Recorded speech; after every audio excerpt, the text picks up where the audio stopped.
Tala Fou le whaapoponga momoa Tala Fou mai le si ufonga le lau moa mo le so se fulu tasi o ki tō pālua a whelua whaa.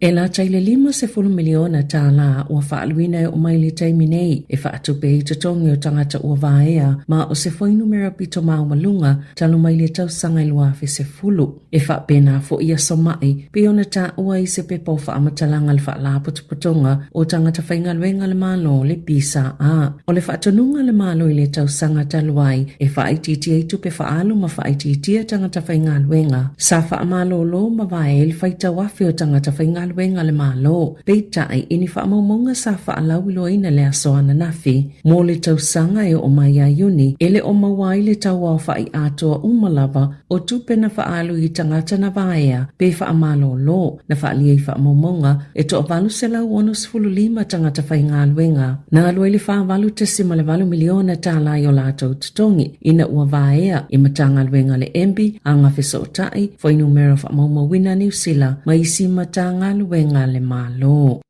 Sa whaaliele to ata mai le tamaita i minista o le puipuinga Judith Collins i tusinga ma whaupunga tangata o lo whaia e whaasanga i le HMS Manawanui malona kapiteni o Yvonne Cray. Na sauno Collins e tele whaupunga o whaitio i nai Cray i lunga upenga ta whailangi talo o na ngoto le wainga taifale o Sāmoa le whaiunga le vaiaso taluai ma e tele la walona atunga lunga i whaamatalanga nei e pe i tangi ai le i tūpao tamaitai. Na whaaliele minista o fuafu le whai o se su e ngaloa i e sa i lele mafuanga le whaalavelawe a e tasi ale mea o le ua lewa o nailoa e le i mafuai le whaalavelawe. O le kapiteni o le waa o le tamaitai ma o se tamaitai fo i ua tolu se fulu tausanga le umi ma le tele olo na sila fia i ngaluenga whaafita i le sami masa ia whai fo i le whai unga ina ia saunga le moi le au waa na whaalia fo i Collins na ia maua fo i whaamatalanga ia mio ngā nisi o lo sawaina i tamaitai i ngalulu i le puipuinga ma le Navy e tatau o na lango ia i lātou na sauno Collins o i o le tamaitai mua ua avea ma minista o le puipuinga wa iei fo i le ulua i tamaitai tai ua avea ma whaululunga i le Army Major General Rose King o le kapiteni o le Manawanui o Commander Yvonne Cray na filifilia i lātou o na otomai ai le whaapea na filifilia o na o i lātou o ni tamaitai.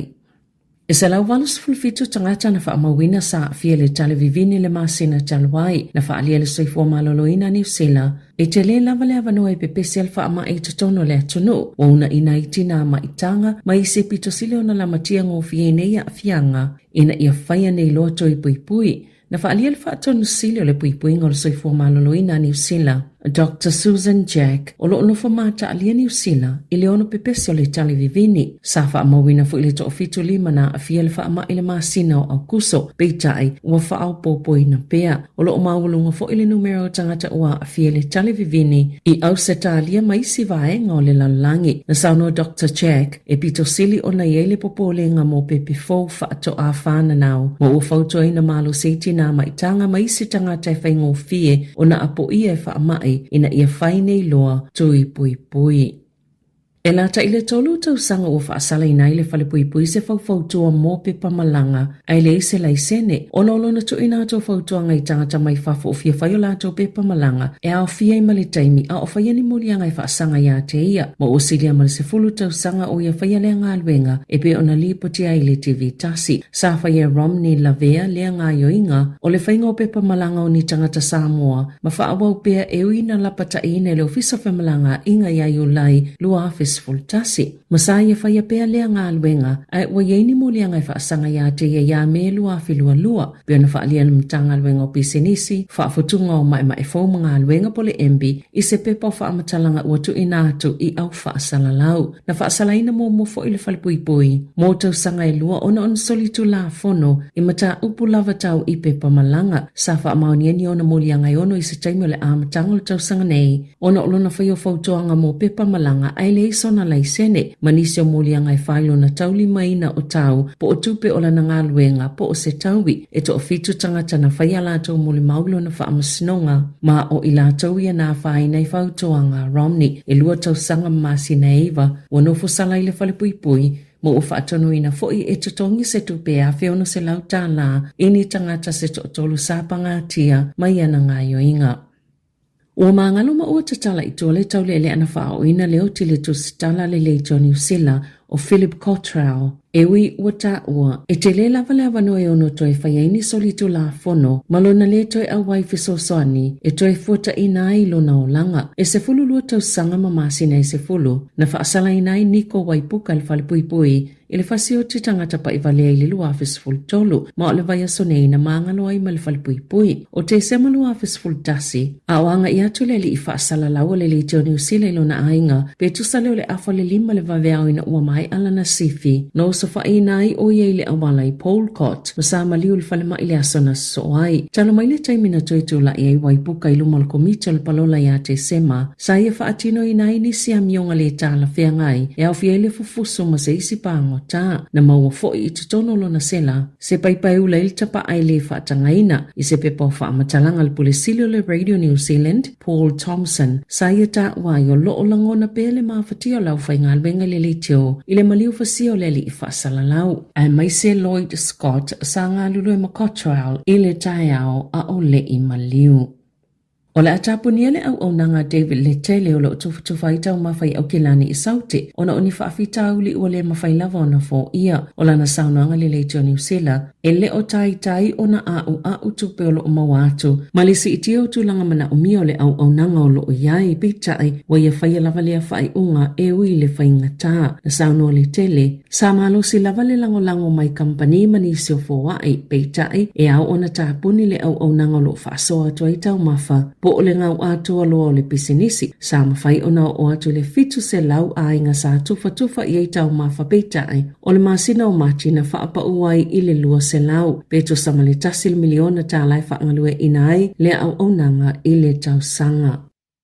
E valu se la wafi tala se tino I tupe na tau fia leo, whaate simale 5 kilokalama le mamafo le methamphetamine, tolu se lau LSD tabs, lua se lau 5 se fulu kalama le pauta o ono le cocaine, ma le lua se lau 5 se fulu kalama le ketamine, pe ona whaalia e leo su esinia Andy Dunhill. Na tufaina ini tau pulenga ni fuala au whaasaina I tutono o kilani wai kato ma Bay of Plenty. Sa su eina fo I leo, po ofea o aluanga I ai tupe o le o maua mai ia whainga whaasol to la fono, e to ono tau le lea e le vao le ta ilua sifulwono, ma le ta I whaasful tasi tau sanga le mātutua, sa to la il whaamsinonga wha I to malo au kilani, e le asoa na nafi. O ta ue leo ono to ye fo inisi e ta loka I se taimi o iluma, mai lea mata opo.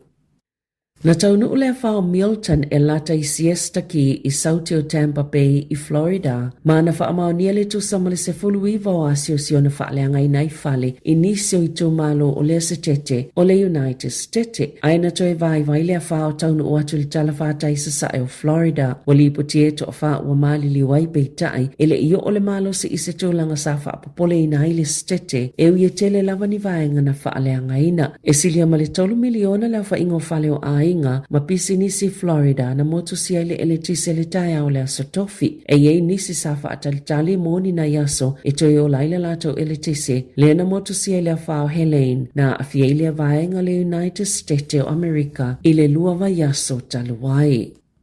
I ta'alonga, o toi poloka fo ile whaamoemoenga o lupe soli ai la auli Joseph Parker I le avanoa, elu ina ile fusio la langi le panga mamafa, ina ua fato ailo ane, ua le iailu na ingoa I panga wha popo, o le whaipelenga tele le vao Tyson Fury, ma Alexander Usyk I Saudi Arabia I le aso luas fultasi o te sema, na taunu Parker I ayalani a matayana tole ninga, malana whaya ongo Andy Lee, male manatu, o le afusu I Riyadh, beita I wali ipotia, o ise tulanga le mautinoa na tau mawhainga. Mana matua whaanono lavala na au sa whaanau e whaawau pele tūlanga le leo lo i eile taiminei pāka. Talo mailu na manu malo le sampini o le WBC, Deontay Wilder, I le tau sanga taluai, whaapei ma le manu malo I lele isaina o Sile Sang. Ua whaalau loa le malolo tu mau o Rafael Nadal, mai ta'alonga te nisi whaapalo fesa, peona ia whaasisila I le so, e lua sifululua ta amirusanga te telo le te nisi na siampini ai, po Grand Slam titles, se fulumalwhai le French Open, po le ta amirusanga te nisi a falani, sa whaiasona ta utonga I le lua whilua tolu, mai na o le lua ni ta amirusanga na awa iai mai ni ta amirusanga te tele se valo, ua tua na iatu.